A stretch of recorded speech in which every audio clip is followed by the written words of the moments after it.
Hello everybody, here we are today talking about Jim Montgomery and whether or not he has the last laugh over the Boston Bruins since joining the St. Louis Blues. But before we get started about that, please make sure to subscribe if you're new to me or hockey, whatever the case may be. That being said, let's get on into it. So Jim obviously got let go a little bit earlier in this season, and I think we can look at a couple things that I feel like might have held him back or increased his odds of getting let go. So, starting it off, the power play last season wasn't incredible. This year to kick it off, things weren't great. Then you can look at goalie issues, and then you can talk a little bit more about former glory as well as talent down the middle. I think more so the lack of talent. So we'll kind of just do a quick rundown of all these things. The power play. When you are a team or a coach in this circumstance that is coaching for your job, you need this to be benefiting you, not hurting you. In his time with the Spoked Bees to kick off the year, they were one of the worst teams on the man advantage. Still kind of holds true, but with him, they just were much lower. Then you think about the goalie tandem that he had before, Linus Ullmark and Jeremy Swayman. Ullmark's gone. That is a big blow, especially since he's going to a rival team in your division. Then Jeremy Swayman ends up missing some time at the start of the year, holding out, trying to get that contract. You know he can be good, but at the same time, as a coach that's feeling a lot of this pressure that I said at the start of the year was on the hot seat, having kind of your go-to guy now missing, not ideal. Talking about former glory, this is something that probably is unfair to him, but at the same time, it is understandable when you join an original six team that has a nickname, the Big Bad Bruins. When you go to the Stanley Cup 3 times in a short period of time, 2011, 13, and 19, you expect success. It wasn't just held into that period, it was after, it was before.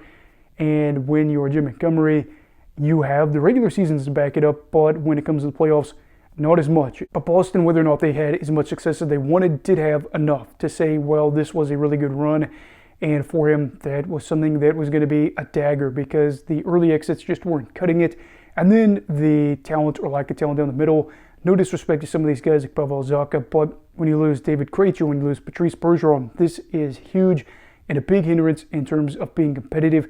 So that kind of sets the ground as to why things just kind of ended in the way they did for him, Montgomery in Boston. Now kind of having set the groundwork and talking about those things, we're going to be looking at how things have gone for the Bruins since they fired Montgomery and how things have gone since the Blues have hired him. This does not include the numbers for the Blues game today that they're playing Nashville. I think they're about to win it. And then the Bruins lost last night. So ignore that, but either way, it kind of favors St. Louis. Let's take a look. So looking at over a prolonged period of time, the Bruins have gone 22-23, technically in 6 in that period, but we'll go with what we have. 24th in the league, 2.75 goals for per 60, which is 23rd in the league, 3.08 goals against per 60, 22nd in the league. And the power play, according to, I believe, StatMuse, is 16.7% on the man advantage, 28th in the league. Again, probably a little bit better in terms of goals for per 60, but either way, again, rough. So as for the time of the Blues, 27, 16 and 6, 11th in the league in terms of points percentage, 3.11 goals for per 60, 9th in the league, 2.65 goals against per 60, 9th in the league, and a power play percentage of 23%. And it probably does look a little bit more lopsided with the loss of the Sharks for the Bruins, with San Jose being in the state they're in, and then you see the Blues that are picking up a win over the Predators at this time, but kind of does have to make you say, well, let's take stock and see where these two teams are at the moment. The Bruins, while not officially out of the playoff race, are not in one. Meanwhile, the St. Louis Blues, who under Drew Bannister probably weren't going to be making a playoff appearance, have really done pretty well over the course of all this to get into the position to make the playoffs. And I'm going to be honest, at the start of the year, especially with the mindset that Bannister was going to be in charge, I said that they had talent. I said that they could maybe finish in the 80-something point category, but I didn't see them being good enough to make the playoffs. But here we are now, which I think does kind of bode well for Jim Montgomery, because we talked about how the Bruins have been a good team before, and you'll see coaches be put in good situations where they have good results. They go somewhere else, maybe not so as much. I think for the Jim Montgomery stock, this does help rise in this category. Not saying St. Louis is bad by any means, but they may and probably shouldn't have been a playoff team this season. Instead, they are occupying that final wildcard spot, and it does kind of add to a little bit of insult to injury as Boston looks set to miss the playoffs, and this is not something that's very normal for them. Meanwhile, the Blues are in just a better place. That being all said, do I think that Jim Montgomery is really getting the last laugh? Can't say that just yet because we are looking at not even a full season, and we're not sure how things will go. But financially for him, probably, in terms of long-term security, probably. I think he signed a 5 or 6 year deal with St. Louis, and you realize that the Bruins might be in for a bit of a retool, and that is not fun.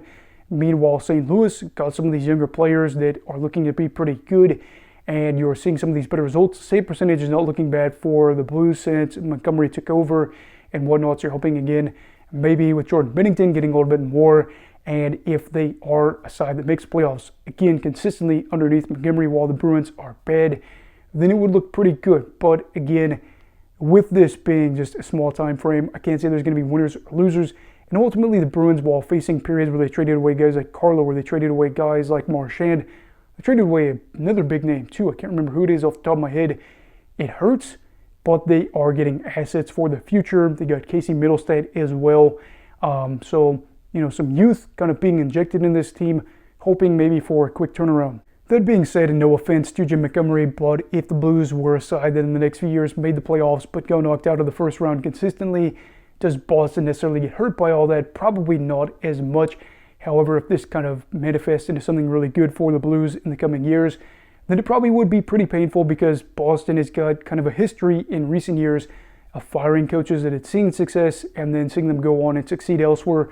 You think of Bruce Cassidy, a prime example of this, let go by Boston, and then he goes on to win the Stanley Cup with the Vegas Golden Knights.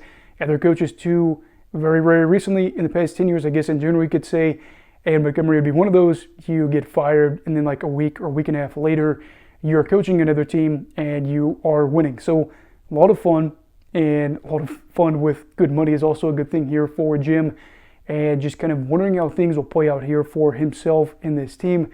And I think that in all honesty, that I like the league a little bit more when the Blues are better. I'm not saying that I like the league more when the Bruins are bad, but I do think that more of the Boston Bruins haters are probably smiling a little bit just because of how blessed Boston sports fans have been over the course of the past 20-something years with the Bruins, with the Celtics, with the Red Sox, with the Patriots. So I don't think that it is going to be the end-all be-all for them. They've got 6 Stanley Cups to fall back on, and however many championships with all the other teams combined.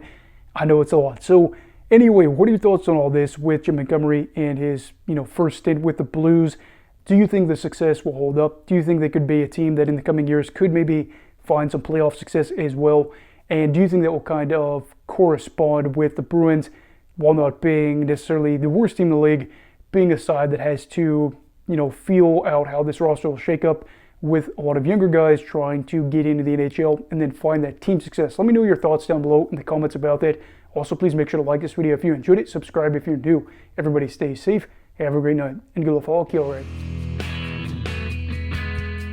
Goodbye, Brigadiers and Brigadettes. This is your captain signing off. Have a great night.